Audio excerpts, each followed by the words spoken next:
வணக்கம். நான் நிரோஷன். நான் இப்போ பார்த்து கொண்டிருக்கிறது வயல் நிலம் உண்டு.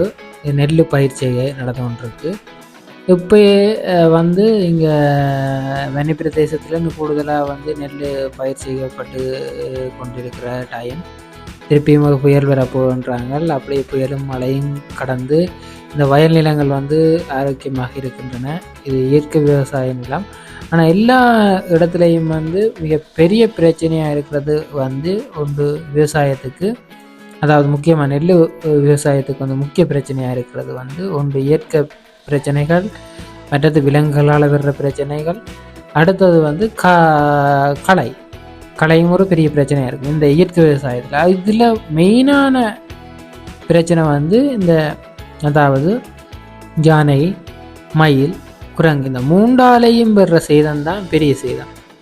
இந்த யானை காவல், அதாவது யானைகளிடமிருந்து வர்ற பிரச்சனைகளை காப்பாற்றுறதுக்காண்டி முழுக்க இயற்கையில் கிடைக்கிற தடிகள், ரிப்பியல் இதுகளை பயன்படுத்தி ஒரு காவல் கொட்டிலன்றது தாண்டி காவல் வீடு, அது பெரிய ஒரு வீடு, பெரிய ஒரு இதில், அதாவது வேலை மரத்தில் செய்திருக்குது.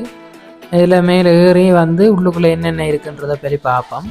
உண்மையாக உள்ளுக்குள்ளே பரிபூர்ணமாக நிறைய வசதிகள் இருக்குது. அதுக்குள்ளே ரோல் பிளாக் இருக்குது, சார்ஜ் போடக்கூடிய மாதிரி இருக்குது, லைட் போட்டிருக்குது, மற்றது உள்ளுக்குள்ளே வடிவாக படுக்கைக்கு ஏற்ற மாதிரியான இடம், மற்றது விழுந்துடாமல் மேலே ஒரு சிக் போர்ட் மாதிரி ஒரு பலகை ஒன்று போட்டு தான் இப்போ தடிகள் அண்டும் தானே, அப்போ அதுக்காண்டி போட்டிருக்கு. அதை விட கொட்டில் சுத்தவரை பர்ஃபெக்டாக வெரி ஒரு பாதுகாப்பாக கட்டி, அதை தாண்டின விஷயம் என்னென்னா அங்கே இருக்கிற கூரை.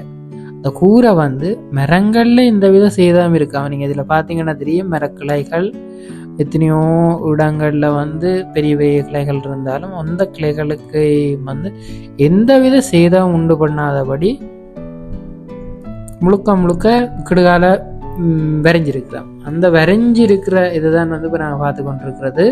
அதை விட அங்கே இருக்கிற கரண்ட் வசதிகள் எல்லாமே என்னென்னு சொல்கிறது, ரேடியோ, தண்ணி குடிக்கிறது, மற்றது கூடியல், அதுகள் இது வெடியல், அப்படின்ட்டு எல்லாமே அங்கே மேலே இருக்குது. முழுக்கம் அவருக்கு ஒரு ஆளுக்கு தேவையான எல்லா பொருட்களும் மேலே இருக்குது. அப்போ அது அதில் இருந்து அங்கே இருந்து கொண்டு சுத்தவரை எல்லா இடமும் வெட்டி பார்க்கலாம், ஞான வருகுதா இல்லையா என்றது. இதுக்குரிய ஒரு மாதிரி அமைப்பு தான் இது. நன்றி.